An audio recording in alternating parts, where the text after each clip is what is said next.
ನಮಸ್ಕಾರ, ನನ್ನ ಚಾನಲ್ ವೀಕ್ಷಕರಿಗೆ ಸ್ವಾಗತ. ನೋಡಿ, ಮಲೆನಾಡಿನ ಕೆಂಪಕ್ಕಿ ಅನ್ನ, ಅದರ ಜೊತೆಗೆ ಸಾಂಬಾರು ಬಳ್ಳಿ ಸೊಪ್ಪಿನ ಹೆಸರು. ಇದನ್ನು ಊಟ ಮಾಡಿದರೆ ಗೊತ್ತಾಗೋದು ಅದರ ಸವಿರುಚಿ ಏನು ಅಂತ. ಆರೋಗ್ಯಕ್ಕೆ ತುಂಬ ಒಳ್ಳೆಯದು ಈ ಸಾಂಬಾರು ಬಳ್ಳಿ ಸೊಪ್ಪು. ಇದರ ಹೆಸರು ಹೇಗೆ ಮಾಡೋದು ಅಂತ ತೋರಿಸ್ಕೊಡ್ತೀನಿ, ಬನ್ನಿ. ಈಗ ರೆಸಿಪಿ ನೋಡೋಣ. ಈ ಎಲೆಗೆ ದೊಡ್ಡಪತ್ರೆ ಅಥವಾ ಸಾಂಬಾರು ಬಳ್ಳಿ ಸೊಪ್ಪು ಅಂತ ಹೇಳ್ತಾರೆ. ಇದು ತುಂಬ ಆರೋಗ್ಯಕ್ಕೆ ಒಳ್ಳೆಯದು. ಇದರಿಂದನೇ ನಾನೀಗ ಹೆಸರು ಮಾಡೋದು ಹೇಗೆ ಅಂತ ತೋರಿಸ್ತೀನಿ. ಒಂದು ಈರುಳ್ಳಿ ಮತ್ತು ಒಂದು ಮುಷ್ಟಿ ಸಾಂಬಾರು ಬಳ್ಳಿ ಸೊಪ್ಪನ್ನು ಸಣ್ಣದಾಗಿ ಹೆಚ್ಚಿಟ್ಕೊಂಡಿದ್ದೀನಿ. ಒಲೆ ಮೇಲೆ ಬಾಣಲೆ ಇಟ್ಟಿದ್ದೀನಿ. 2 ಸ್ಪೂನು ಕೊಬ್ಬರಿ ಎಣ್ಣೆ ಹಾಕಿದ್ದೀನಿ. 1/4 ಸ್ಪೂನ್ ಉದ್ದಿನಬೇಳೆ ಹಾಕ್ತೀನಿ. ಉದ್ದಿನಬೇಳೆ ಸ್ವಲ್ಪ ಫ್ರೈ ಆಗಲಿ.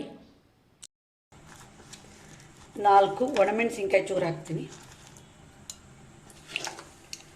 ಈಗ 1/2 ಸ್ಪೂನು ಸಾಸಿವೆ ಕಾಳು ಹಾಕ್ತೀನಿ.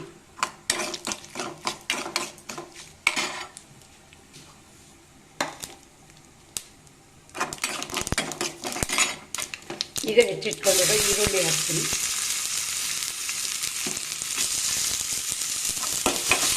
ಈರುಳ್ಳಿ ಫ್ರೈ ಮಾಡೋಣ.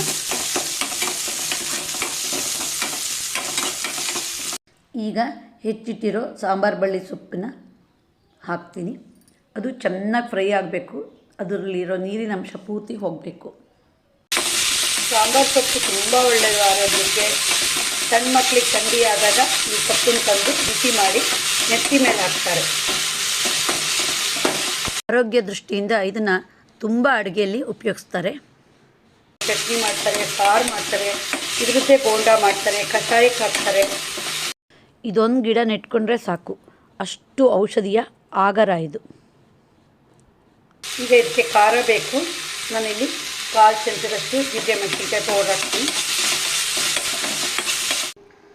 ರುಚಿಗಾಗಷ್ಟು ಉಪ್ಪು ಹಾಕ್ತೀನಿ. 1/4 ಚಮಚದಷ್ಟು ಸಕ್ಕರೆ ಹಾಕ್ತೀನಿ. ಈಗ 1/2 ಲೋಟದಷ್ಟು ನಾನು ಬಿಸಿ ನೀರು ಹಾಕ್ತೀನಿ. ಈಗ ಸ್ವಲ್ಪ ಬೇಯಲಿ ಇದು. ಬೆಂದಿರೋ ಸೊಪ್ಪನ್ನು ನಾನೀಗೊಂದು ಬಟ್ಲಿಗೆ ಹಾಕಿಟ್ಕೊಂಡಿದ್ದೀನಿ. ಈಗ ಅದು ತಣ್ಣಗಾಗಿದೆ. ಈಗ ಇದಕ್ಕೆ 3 ಸೌಟಾಗಷ್ಟು ದಪ್ಪ ಸಿಹಿ ಮೊಸರು ಹಾಕ್ತೀನಿ. ಈಗ ಚೆನ್ನಾಗಿ ಮಿಕ್ಸ್ ಮಾಡೋಣ. ದಿಢೀರಾಗಿ ಮತ್ತು ಸರಳವಾಗಿ ಮಾಡುವಂತಹ ಅಡುಗೆ ಇದು. ಕಾಯಿ ಹಾಕಿಲ್ಲ, ತುಂಬ ರುಚಿಯಾಗಿರುತ್ತೆ. ನೀವು ಒಂದ್ಸರಿ ಮಾಡಿ ನೋಡಿ. ಈ ಗಿಡ ನೆಟ್ಕೊಳ್ಳೋ ಸಹಿತ ತುಂಬ ಸುಲಭ. ಪಾಟಲ್ಲಿ ಹಾಕಿದರೆ ಭಾಳ ಚೆನ್ನಾಗಿ ಬರುತ್ತೆ. ಈ ಸೊಪ್ಪೇ ಒಂದು ಪರಿಮಳ. ಇದರಲ್ಲಿ ಅಡುಗೆ ಮಾಡಿದಾಗಂತೂ ಬಹಳ ರುಚಿಯಾಗಿರುತ್ತೆ. ನೋಡಿದ್ರಲ್ಲ, ಮಲೆನಾಡಿನ ಹಳೆಯ ಕಾಲದ ಹೆಸರು ಹೇಗೆ ಮಾಡೋದು ಅಂತ. ನೀವು ಒಮ್ಮೆ ಟ್ರೈ ಮಾಡಿ. ನಿಮಗೆ ಈ ವಿಡಿಯೋ ಇಷ್ಟ ಆದರೆ ಲೈಕ್ ಮಾಡಿ, ಶೇರ್ ಮಾಡಿ, ಸಬ್ಸ್ಕ್ರೈಬ್ ಮಾಡಿ, ಕಮೆಂಟ್ ಬಾಕ್ಸಲ್ಲಿ ಕಮೆಂಟ್ ಹಾಕಿ. ಧನ್ಯವಾದಗಳು.